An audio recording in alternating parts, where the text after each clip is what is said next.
अस्सलाम वालेकुम मेरे अजीज़ हो, आपका अपना मेज़बान असम जलाल।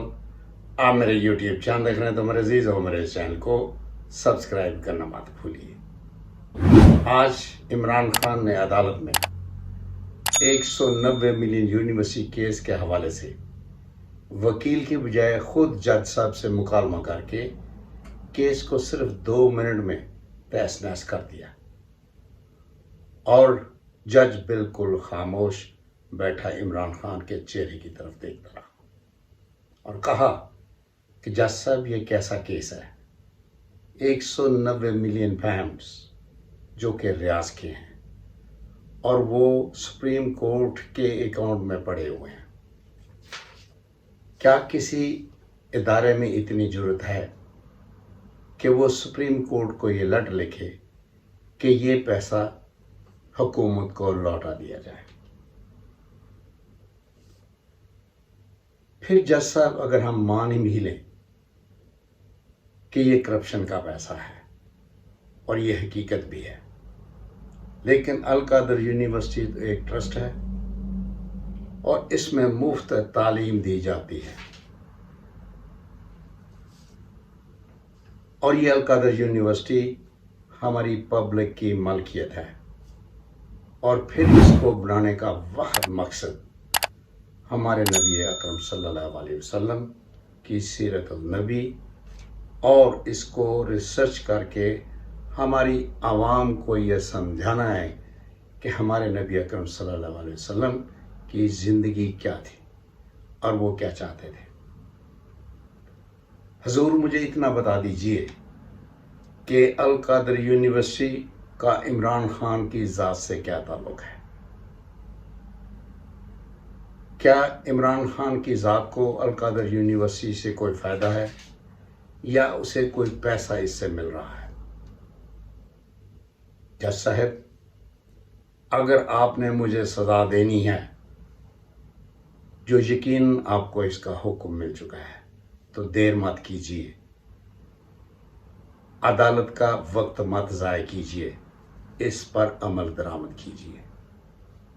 जज साहब इमरान खान का मुंह तकते रह गए और उसमें इतनी भी जुर्रत नहीं थी कि वो इमरान खान को एक सवाल का भी जवाब दे सके। और फिर उसने ये कहा कि जज साहब, जिस सीट पर आप इंसाफ के लिए बैठे हुए हैं, आपने ऊपर जाकर अल्लाह को भी जवाब दे होना है। इसलिए मेरी आपसे यही गुजारिश है कि आप पाकिस्तान के आइन के तहत जिसके हवाले से आपने हल्फ लिया हुआ है, इंसाफ कीजिए। और यही वजह है कि आप लोगों के नाइंसाफ करने की वजह से हमारी पाकिस्तान की अदालतों का नाम इस कदर दुनिया में बदनाम हो चुका है कि इस वक्त दुनिया में नियरली 140वें नंबर पर पहुंच चुकी है। और फिर कहा कि जज साहब, इमरान खान एक नज़िया है, वो सियासतदान नहीं है, इसे मत मिटाने की कोशिश कीजिए। मुझे अल्लाह ने ताइनात पाकिस्तान में इसलिए किया है कि मुल्क के अंदरून गद्दारों से हम अपनी पाकिस्तानी अवाम की जान छुड़ा सकें। तो मैं आपसे फिर ये गुजारिश करता हूँ कि आप पाकिस्तान के आइन और कानून के तहत फैसला दीजिए कि वेदर मैं इस 190 पाउंड मिलियंस के मनी लॉन्ड्रिंग केस में मुलव्वस हूँ या नहीं। अगर मैं निर्दोष हूँ तो मुझे माफ़ फरमाइए, मुझे अपने नज़रिए पर काम करने दीजिए, मेरी राहों में रुकावटें मत खड़ी कीजिए।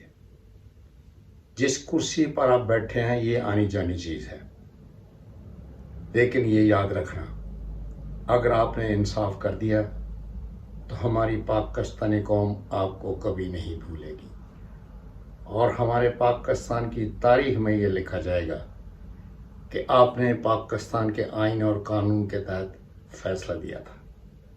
आपका नाम सुनहरी हरूफ से लिखा जाएगा। जज साहब, अगर मैंने कुछ आपसे बदतमीज़ी से बात की हो तो मैं आपसे ہاتھ باندھ کر معافی چاہتا ہوں، لیکن پھر کہوں گا کہ میرا اس یونیورسٹی سے کوئی لینا دینا نہیں ہے. یہ پبلک کی پراپرٹی ہے جہاں ہمارے نبی اکرم صلی اللہ علیہ وسلم کی سیرت کے حوالے سے تعلیم دی جاتی ہے اور ریسرچ کی جاتی ہے. اس کے ساتھ میرے عزیزوں، میں آپ کی دعاؤں سے اجازت چاہوں گا. عمران خان زندہ باد، پاکستان، پائندہ باد. Thank you.